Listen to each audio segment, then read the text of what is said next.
Writers in the room, note to self, for y'all, set it at least 100 years in the future. Or don't disclose a specific date. You know what, with life expectancy going up the way it is, make it 150. Smart commercialism right there. Please. If urban fantasy is taking the fantastic and bringing it into a normal, modern setting, then wouldn't the reverse be something like what's called portal fantasy, like Alice in Wonderland, where you take somebody who's normal and shove them into a fantastic setting? Yeah, well, it's like a mirror image of the same thing.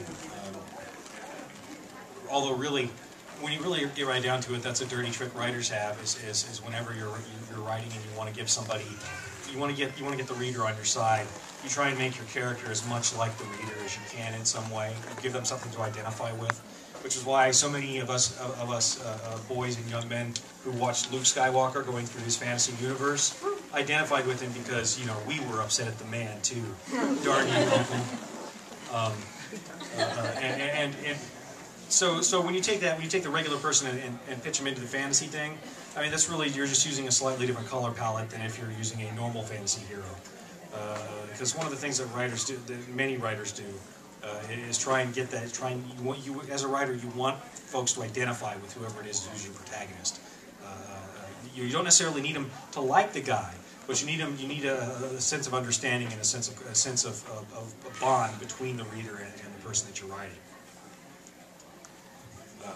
They've got to care about the character.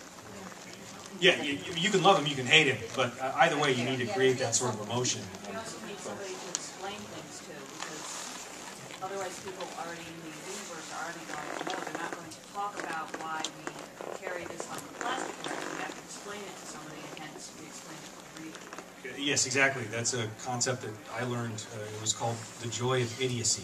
And the idea was, the writing teacher said, always keep an idiot around to ask questions. And I'm like, why? And they're like, because that way when the idiot asks the question, then the reader gets the information as well. That's where Bob the Skull came from. When I wanted Harry to be the idiot. Bob to explain things to Harry so that the reader would get it, so I didn't have to dish out all the rules of magic in these big old block text sections. Yeah, this gentleman right here. From a world-building standpoint, do you have to do more work to integrate fantasy with our well-known urban setting, or do you have to do more work to generate a fantasy world or a science fiction world from whole cloth? Do you want to start with this one? Yeah, sure. Well, I've set a lot of my work in New Orleans, which is, I mean, honestly, it's a comfort zone for me. I mean, I have, after living there for 22, 23 years, I kind of have a mental map of most of the neighborhoods laid out in my head. I mean, now that I've moved up here to Virginia, I mean, now I may have to occasionally go back to one of my New Orleans reference books, or a Google map or something like that if I've forgotten a street name. But I mean, I can picture what Canal Street looks like. I know what the streetcars sound like. So, I mean, as I'm writing, I can.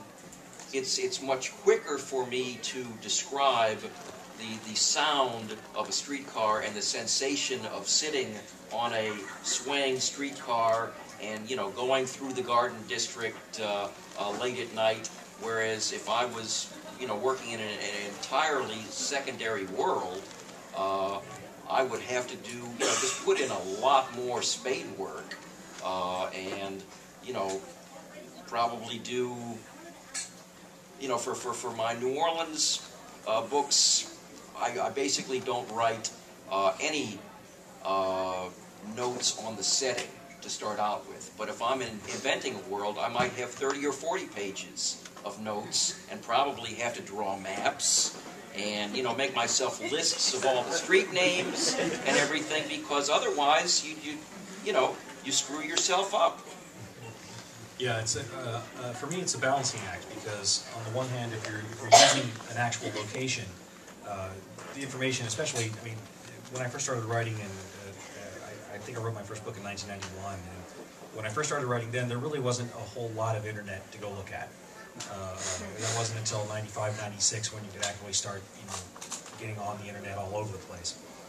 And now it's like, okay, I need a rooftop in Chicago. Let me go to the Google Earth thing. I've got a three-dimensional map of Chicago right here. I can scan through and find this setting. Okay, here we go. We're going to do it right here. And I was actually able to, when I was in Chicago the next year, to drive by and say, there, that one right there, that's the street light that he shot out, so that no one would be able to see what happened right here. And that kind of makes it easy. On the other hand, if you mess something up, people are going to catch you, which means that you have to do your homework, which gives you that extra level of you better know what you're talking about. Whereas if you're making up your whole world from whole cloth, you can make it look like exactly what you need it to be like. And while that is a lot of work to create it, that does offer you certain advantages as a writer, where I need this to happen in the story. Okay, I can shape my world to make this feasible to happen. And no one can tell you you're wrong. Yes, because it's make believe, and I made it up, so it's mine. No takebacks. Reuse it and forget something. Yeah. That was all I had to say. Does an actual romance take that much work? I mean, that much detail time? Or is it more about reading penthouse letters and it's more boy?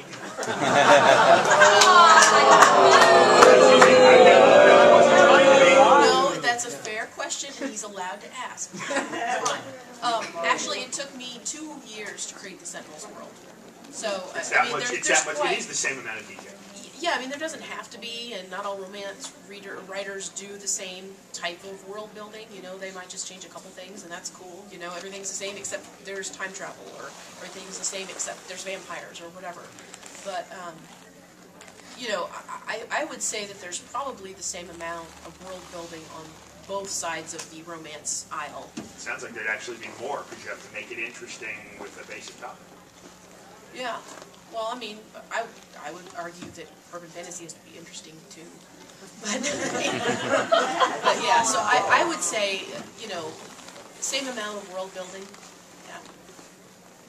Yeah, I remember we had discussions. Shannon and I will often sit down and start chatting about worlds and pick one another's brains for ideas. And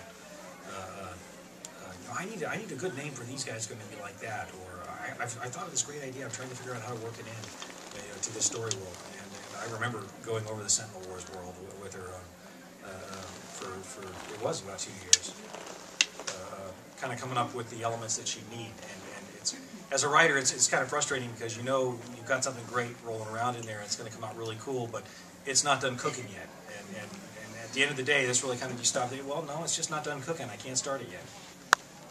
And then eventually something goes bing, and then you can start writing chapter 1. And then there's deadlines, and then you make things go.